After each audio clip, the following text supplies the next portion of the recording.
গ্রীষ্মকালে কিন্তু আমের মতো এত মজাদার একটি ফল না থাকলে অনেকেই গ্রীষ্মকালটাকে অপছন্দ করত। যে গরম! জাতীয় ফল কাঁঠাল হলেও কিন্তু বেশিরভাগ মানুষ আমটাকেই বেশি পছন্দ করে। যদিও আমি আম তেমন একটা খেতাম না আগে, কিন্তু এখন তো ভীষণ প্রিয়। এখন যে সময়টা চলছে, এখন আমাদের দেশীয় আমগুলাই পাওয়া যাচ্ছে এবং যে আমগুলো আমরা অনেকটা সময় জুড়ে কিনে খাই, যেমন রাজশাহী, নওগাঁ বিভিন্ন জায়গা থেকে আম আসে, সে আমটা কিন্তু এখনও অ্যাভেলেবেল না।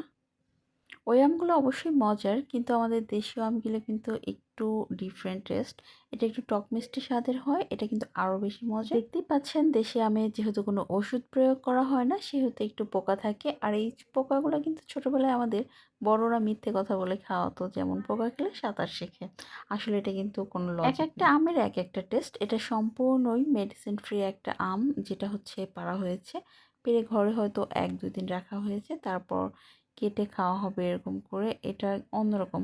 দেখা গেলো একটা আম বেশি মিষ্টি এবং আরেকটা আম একটু টক জাতীয় হয়। একটা সময় আম আমি তেমন একটা খেতাম না, মানে এরকম কাটতেও পারতাম না, কেউ যদি কেটে সামনে দিত হয়তো একটু খেতাম। কিন্তু এখন তো আম আমার খুব ফেভারিট।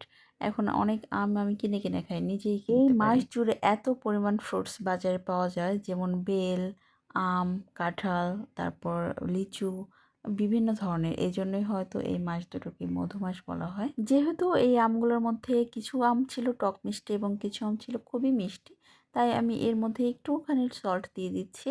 এতে করে টেস্টটা আরও অনেক গুণ বেটার আসবে। এরকম কাঁচা পাকা আমগুলো কিন্তু কাসুন দিয়ে মেখে খেতে অনেক বেশি মজা। যদিও এই বছর সবাই মিলে কাঁচা আম অনেকবার খাওয়া হয়েছে। আর বাজারের আম কতটা নিরাপদ আসলে কেউ তো জানে না, যে হয়তো নিরাপদ কিন্তু আমরা জানি না, কিন্তু এটা একদমই নিরাপদ, টেনশন ফ্রি খাওয়া যায়। আমাদের ভিডিওগুলো দেখার জন্য আপনাদের অসংখ্য ধন্যবাদ।